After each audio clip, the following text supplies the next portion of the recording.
Hey there, it's time for another Sonic Boom Vlog featuring me, Toy Customizer Wake Angel 2001. This is one of those episodes where it's your classic he said, she said cliche, where the same stories are counted 3 times by different characters. It's a pretty common convention in cartoons, and I just realized that I forgot to close my door. Give me a second.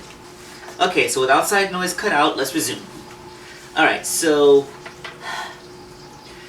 I guess I'll just do the plot synopsis first before I say anything.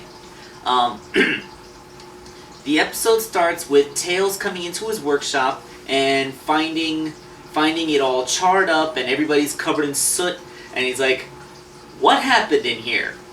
Now, Tails is a pretty mellow guy. I mean, we all know how precious all the stuff in Tails' workshop is to him. He cares. I mean, he names his tools. He has a relationship with his plane. Like the fact that he comes in to find the place charred and he doesn't immediately murder everyone inside. That shows he's a pretty chill dude. Okay, so Sonic recounts the story of what the heck just happened. He starts by saying that they were all eating at Meh Burger, where Amy says that she sees that there's mayonnaise in her burger and she demanded no mayonnaise, so she takes out her hammer and starts smashing everything. Actually, I wouldn't put this past proper universe Amy, but I think that we've seen that Boom Amy shows a little more restraint than this, so we're already into the comedic exaggerations. In fact, Amy actually interrupts the story and says, I didn't do that. Just, hey, who's telling the story? So they proceed with, Sonic says that they had to leave Meh Burger out of embarrassment when they come across Perci! And we know that this actually is Perci because she's actually called by name. I'll get into this in a second. Alright, so Perci's sitting by the side of the road. Turns out that she had injured her arm and when she took a tumble off her bike. So her bike's in 2 pieces and she's hurt. And Sonic begins to channel 90s Sonic. like he's all ego, all like I'm awesome. Yeah, like I'm Sonic the Hedgehog, hero extraordinaire. And Percy's like, oh yeah, I can see why people admire you. Yeah, like in his head, Perci is all over him. So he says that they'll take her bike back to the workshop to repair it, and Amy, of course, is jealous. We're like, no, Amy, don't be jealous just because I'm paying attention to another. So Amy makes a makeshift splint for Perci out of like gears and stuff, and then Knuckles goes to pick up the bike, but he drops it in a mud puddle, splashing mud all over Percy's scarf. So he's saying, "Oh, Sonic, I'm so sorry. I always mess up when I'm not under your direct supervision." So they return to Tails' workshop, and Sonic begins welding the bike with a laser welder. When Knuckles takes the just clean scarf and puts it into Tails' industrial strength kiln to dry it. You know, there's a dryer right there, but hey, industrial strength kiln. So while doing that, he and Amy start to fight over who should hand Perci a pillow. Like Amy says, I'm bossy, need everything to go my way. Oh, by the way, on the way there, they encounter Styx, who makes her only appearance in the episode. She warns Sonic to look out for that robot because it's going to do all kinds of horrible robot things, and then she runs off screaming. And Sonic says, it's okay, she's actually quite nice. So according to Sonic, the place caught fire because Knuckles stuck the scarf in the kiln, it caught fire, and that's how everything happened. Then Knuckles says that that's so not how it happened, and he starts to recount his story, where he was on search for the elusive white whale.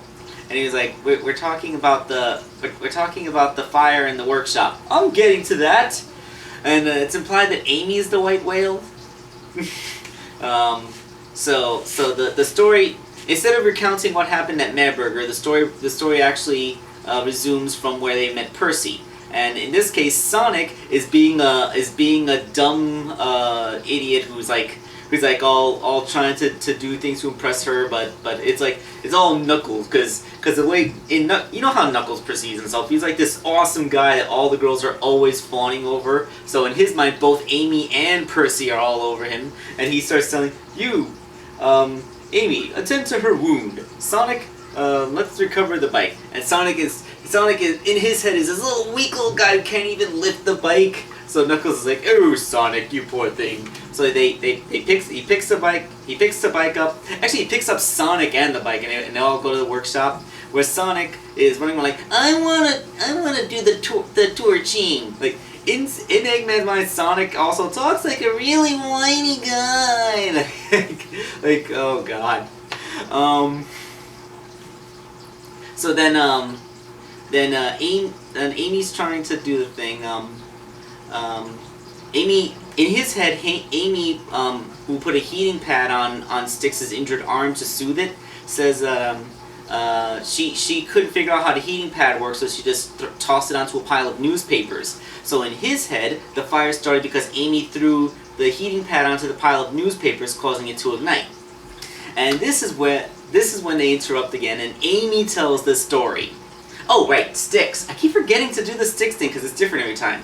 This time, when Knuckles talks to Styx, when they encounter Styx, he says, "Watch out for that pod person," and she'll do all kinds of terrible pod person things, and then she goes running away screaming again, like she's actually very nice once you get to know her, and then Amy recounts her part of the story. In Amy's head, when they first met Percy, Sonic and Knuckles immediately started fawning over her and trying to fight for her affections because, hey, pretty girl. And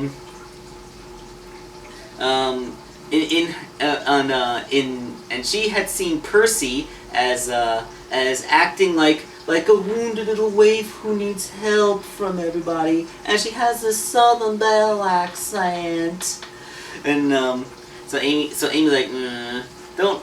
So Amy says that she'll selflessly take care of the arm while Sonic and Knuckles go and fight over who gets to fix the bike for her and yada yada, when they get to the workshop, Amy says that she's gonna go get a pillow for Percy, and then Knuckles wants to get the pillow, but then Sonic wants to give her the pillow, so he drops the laser torch and goes, and they all fight over the pillow, and that's when the fire starts. So Amy says that the fire started because Sonic dropped the laser torch. So then Tails is staring at everybody, and Percy's like, "Geez, you'd think with 3 people telling the story, one of them would get it right." So she tells the story from Styx. When Amy encounters Styx, she says to look out for the government agent because then they start to collect the taxes and it starts to benefit other people instead of you. And then she goes running off screaming. So don't worry, she's actually very nice. Okay, so that was the Styx part on her. And so we finally get to Percy telling her story. She hit a bump in the road and busted her bike, and she doesn't have the tools to fix it here. Amy notices she's clutching her arm. Now, Amy is kind of being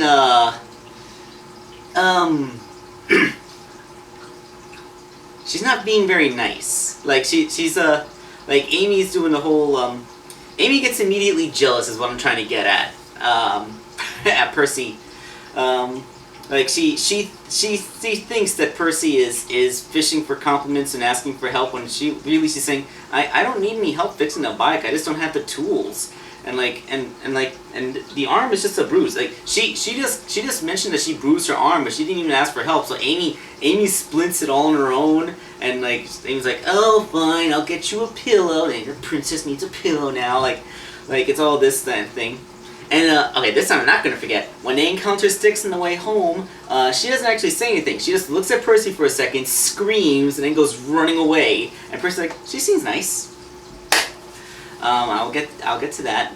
So she says that Amy was being very condescending and giving her medical treatment. Sonic was trying to fix the bike, and Knuckles was Knuckles. Like, it's actually kind of like Amy's story that Knuckles and Sonic were both trying to get her attention, and Amy was kind of being a mean girl, but like nothing is overly comically exaggerated with them. And then and then here's how it goes. The place catches fire. So Tails asks everybody, "Wait, how the heck did you even get in here?" Like, well, we just walked in the door. Like, there weren't any lasers or cage traps or anything like that? And like, no. Like, oh, that's what happened. My security system shorted out. So technically speaking, I was the one responsible for the fire. So with nobody being responsible for the fire, everybody decides that they're going to go to Madburger. Didn't they just come from Madburger? Didn't Amy just smash the place with her hammer? Why were they... Like, what do these people do? They leave Madburger and then they go right back to it? Like, what? Okay, so Madburger. So after they all leave, Percy and Tails are left alone in the place, and Tails starts to take the torch. He starts to fix the bike, and Percy's like, I like a guy who's handy, and Tails blushes. Okay, so first it was Zoe, now it's Percy. Are they just kind of building up that Tails is just the guy? Like, Sonic's mired in his overconfidence, Knuckles is just a muscle-bound idiot, and Tails is the balanced one that's going to get all the girls now? Is that just how we're going? Okay, now on to commentary. Styx! Styx ran away screaming as soon as she saw Percy without saying anything. And she's accusing her of being everything from in other people's minds, she's everything from a pod person to a robot to a government agent. I think this is because Styx is freaking out at seeing yet another Percy. So I think it's pretty much confirmed that like in last week's episode when Knuckles had 2 Percys on his arms, those weren't Percy. When at the Justin Beaver concert where there were 5 Percys in the audience, well, okay, maybe at least one of them was the real Percy, but the whole idea is that Percy, this is the actual, factual, real Percy, name dropped and everything.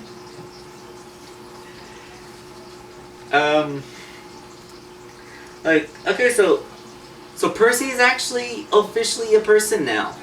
I've been thinking like we had the Officer Jenny Nurse Joy thing from Pokemon where you got like she's just part of a really big extended family where everybody looks identical to each other. That's funny stuff going on.